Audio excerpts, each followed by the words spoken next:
अस्सलाम वालेकुम। जीत की सोच में खुशामदीद। पाकिस्तान सुपर लीग इस वक्त चल रही है और पाकिस्तान सुपर लीग के आज दो मैचेस हुए हैं। एक मैच अभी चल रहा है और एक मैच पहले हो चुका है जिसमें मुल्तान सुल्तान को एक और शिकस्त का मुंह देखना पड़ा है। लेकिन अभी के मैच में आपको बताएं कि इस वक्त पहले खेलते हुए लाहौर कलंदर्स ने 149 रन बनाए हैं। 150 रन का टारगेट दिया है। 13 ओवर्स का ये खेल महदूद कर दिया गया था और अब पेशावर ज़ल्मी बैटिंग करेगा और देखते हैं कि 149 का टारगेट वो हासिल कर पाते हैं, 150 का टारगेट वो हासिल कर पाते हैं या नहीं कर पाते। लेकिन आज की इस ट्रांसमिशन में जीत की सोच में हम बात करेंगे पीएसएल की स्पेशल ट्रांसमिशन में कि मुल्तान सुल्तान के साथ आखिर क्या हुआ। मुल्तान सुल्तान वो टीम है जिसके कैप्टन मोहम्मद रिजवान है। वो मोहम्मद रिजवान जिसको पाकिस्तान की टीम की कप्तानी सौंपी गई है। आखिर वो मोहम्मद रिजवान उनकी कप्तानी में इस बार मुल्तान सुल्तान अच्छा परफॉर्म क्यों नहीं कर पाई। मुसलसल मैचेस हारते रहे, सिर्फ 2 पॉइंट्स ही वो ले सके इस पूरे टूर्नामेंट में। इस पर बात करेंगे और इस पर बात करने के साथ साथ आज जो अभी मैच चल रहा है इस पर भी बात करेंगे कि क्योंकि ये मैच बहुत अहम है, दोनों टीमों के लिए बहुत अहम है। जो भी जीतेगा वो टॉप 4 में जाएगा और जिसको शिकस्त होगी उसका सफर यहां से तकरीबन खत्म हो जाएगा। तो अपने ट्रांसमिशन में आज खुशामदीद कहते हैं। हमारे साथ मौजूद हैं पाकिस्तान का बड़ा नाम, क्रिकेट की दुनिया का एक साबिक टेस्ट क्रिकेटर सरफराज नवाज साहब हमारे साथ मौजूद हैं। बहुत बहुत शुक्रिया सरफराज नवाज साहब। सर कैसे हैं आप, खैरियत से हैं? थैंक यू जी, thank you very much calling me. I am अच्छा, happy and fine. Thank you sir.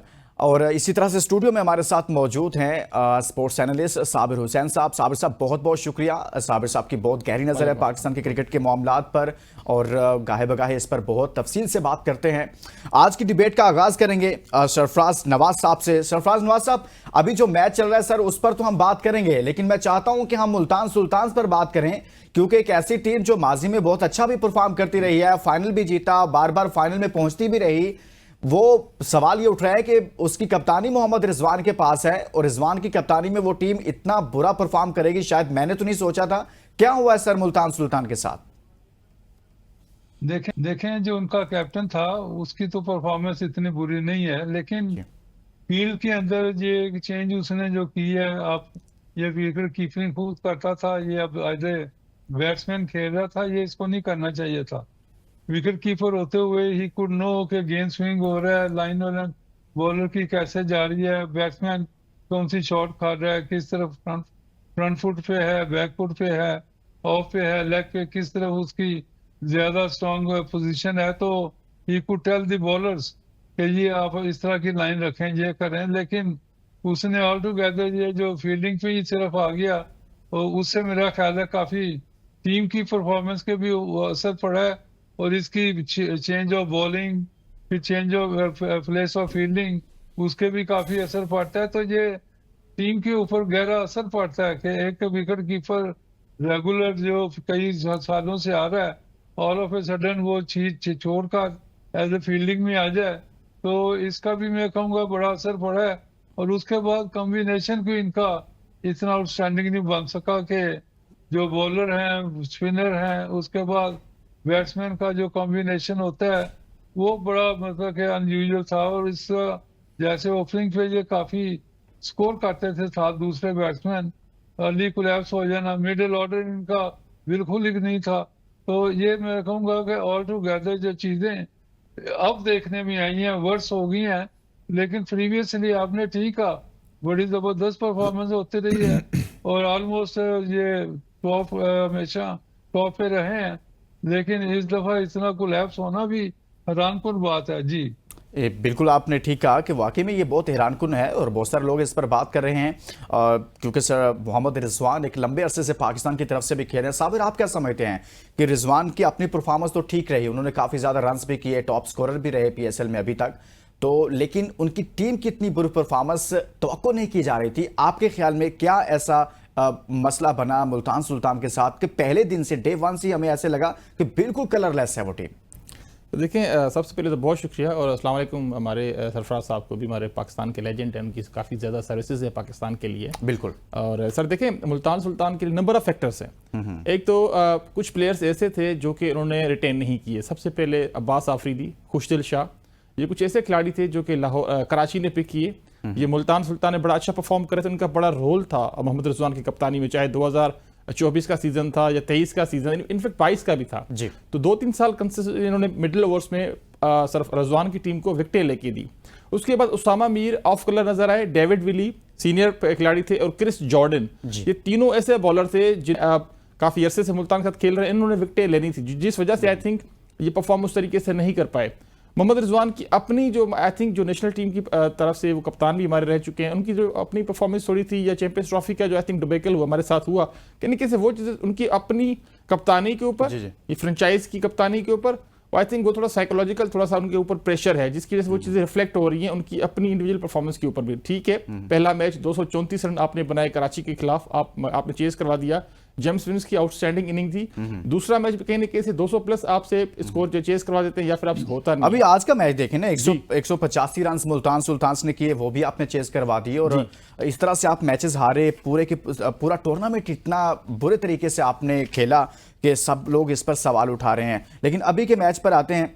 Sarfaraz Nawaz साहब, सर अभी जो मैच चल रहा है इसमें ये मैच बहुत अहम है, पीएसएल के जो अहम तरीन मैचेस हैं उनमें इस मैच का शुमार हो रहा है। और आज चूंकि रावलपिंडी इस्लामाबाद में, हम भी इस्लामाबाद में मौजूद हैं, यहाँ पर बारिश हुई, तेज आंधी झक्कड़ चला, तो जिसके नतीजा में 13 ओवर्स तक मैच को महदूद किया गया।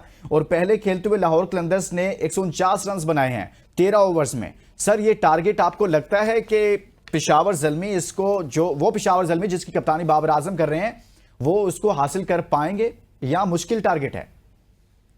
देखें, कल की जो इनिंग बाबर आजम की 94 जो इसने जो स्कोर किए हैं, जी जी, ही दिन गुड फॉर्म ना हो, अगर वो तो चल पड़ा तो साथ लेके दूसरे प्लेयरों को भी मेरा ख्याल है कि बेहतर कर लेगा। तो ये 149 रन जो है मेरा ख्याल है कि विद इन द रीच मुझे लगते हैं। और ये लेकिन जो उनकी परफॉर्मेंस हमें कल देखने में आई है कि बाबर आजम जब आउट हुआ है और उसके साथ मिडिल ऑर्डर जो कोलैप्स इनका हो जाता रहा है, पहले भी और कल भी हुआ है। तो इससे तो ये उसके दूसरी तरफ देखें तो शहनशाह अफरीदी और उनके बॉलिंग वाले काफी अच्छी स्ट्रेंथ में है, स्पिनर भी हैं।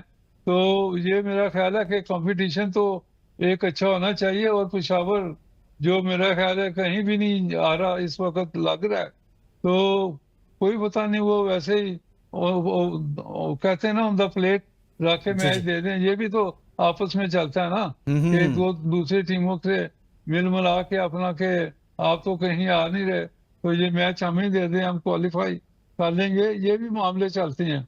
अच्छा, दूसरा मैं ये नहीं कहूंगा कि जुआ ग्रुप इस तरह की चीजें, लेकिन पास में तो ये होता रहा है ना, और लोगों को फाइन भी हुए हैं, अपना जो पीएसएल में बैन भी हुए हैं, और उसके बाद फिर दोबारा भी आ गए हैं। तो ये सारी चीजें पहले भी चलती रही हैं, तो अब डाउट ही कर सकते हैं ना। अब देखना होगा।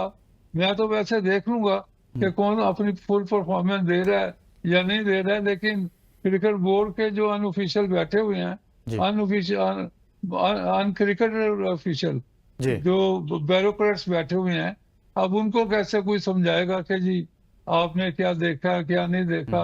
They don't know anything. वो तो अपना अब आप देखें जिस तरह चेंजेस हो रही हैं, और अब मेंटरों को 50-50 लाख महीना का उनको अपना दे रहे थे, उन्होंने प्रोड्यूस क्या किया?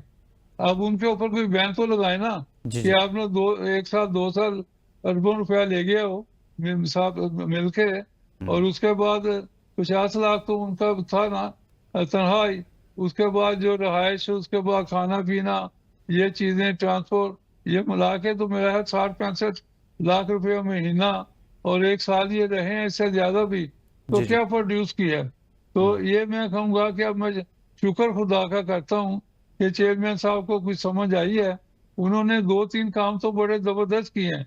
एक तो जो कल उन्होंने आर्मी चीफ को बुलाया है, आई एम वेरी हैप्पी कि पूरी दुनिया ने पाकिस्तान की सेलिब्रेशन जो देखी है, जो हमने मार्का मारा इंडिया के खिलाफ, जबरदस्त किस्म की उनको शिकस्त दी है, और उसकी सेलिब्रेशन जो कल हुई है, ये भी एक सेलिब्रेशन ऑन द फील्ड हुई है। पाकिस्तान ने जो मैच से पहले ये काम किया है, मैं इस पे मुबारकबाद देता हूँ चेयरमैन क्रिकेट बोर्ड को कि उन्होंने ये अपना आर्मी चीफ को और प्लेयरों को बुला के ये जबरदस्त एक पूरी दुनिया को दिखा दिया है कि पाकिस्तान एक नेशन है। और वी आर यूनाइटेड। और उसके बाद जो बड़ी तेजी से ये मैच शुरू करवा दी हैं 3-4 रोज के अंदर ही, तो ये भी मैं कहूँगा कि और उसके बाद फिर जो एशिया कप के वो खुद बने हैं चेयरमैन, ये आपने एशियन क्रिकेट काउंसिल के, जी जी और ये बने हैं ये नकवी साहब। जी। और उसके बाद जो इन्होंने ग्राउंड के अंदर अपना पाकिस्तान को जो टूर्नामेंट करवाया है, और उसमें सारे वर्ल्ड जो पार्टिसिपेटिंग प्रेसिडेंट थे वो आए हैं पाकिस्तान, जी जी और लाल किले के अंदर जो उनकी रिसेप्शन हुई है, और उन सब ने तारीफ की है कि Pakistan is a wonderful country. और पाकिस्तान को जो जिस तरीके से नकवी साहब ने इस हैंडल किया है चैंपियंस ट्रॉफी को, वी अप्रिशिएट दैट। तो ये मैं कहूँगा कि चेयरमैन साहब ने तो जबरदस्त काम किया है। अब पाकिस्तान टीम की परफॉर्मेंस है, उसके ऊपर आप बाद में बात कर लेते हैं जी। ये बहुत बड़ा अब आप डिबेट चूंकि सरफराज नवाज साहब उस तरफ ले गए हैं सर, तो अभी तब्दीलियों की आपने बात की, आपने लफ्ज इस्तेमाल किया कि पाकिस्तान क्रिकेट में कुछ तब्दीलियां चल रही हैं, लेकिन हम बात कर लेते हैं फिर उन तब्दीलियों की ही। अभी कोचिंग स्टाफ भी तब्दील कर दिया गया है। सरफराज नवाज साहब, मार्क कैसन को कोच लगा दिया गया, जो कि इस्लामाबाद यूनाइटेड के भी कोच हैं। आप समझते हैं कि गैर मुल्की कोच पाकिस्तान के लिए बेहतर हो सकता है या पाकिस्तानी कोच ही होना चाहिए? अभी भी पाकिस्तानी कोच ही थे, आकिब जावेद साहब थे, लेकिन टीम की परफॉर्मेंस भी आपके सामने कि हम चैंपियंस ट्रॉफी में 4 दिन में बाहर हो गए सर।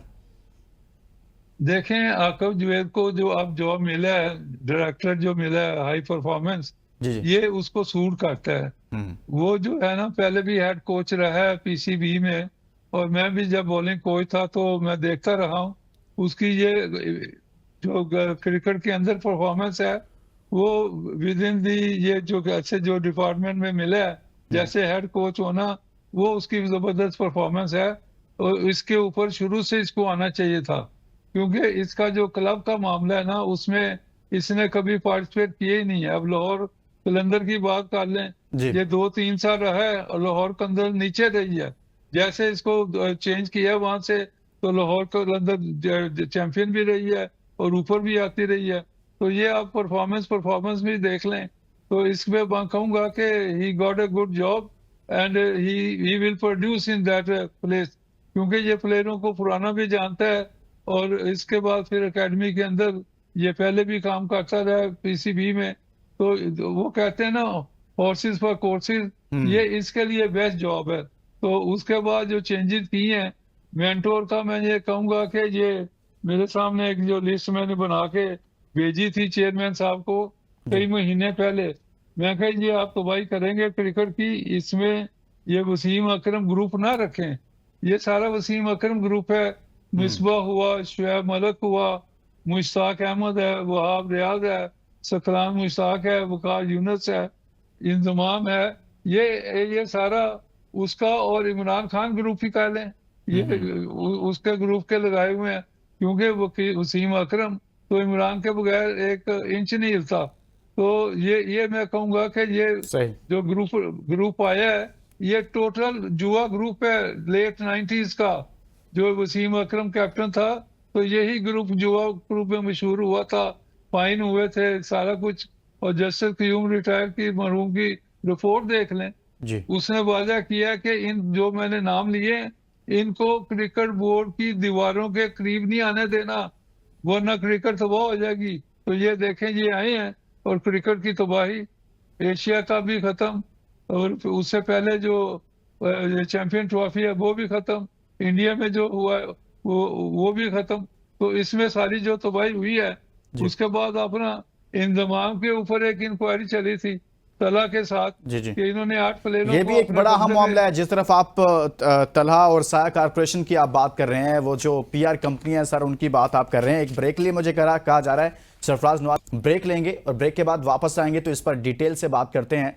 साबिक test cricketer legend Sarfaraz Nawaz साहब हमारे साथ मौजूद हैं और साबिर साहब हमारे साथ मौजूद हैं। इस ब्रेक के बाद मजीद बात करते हैं। Stay with us.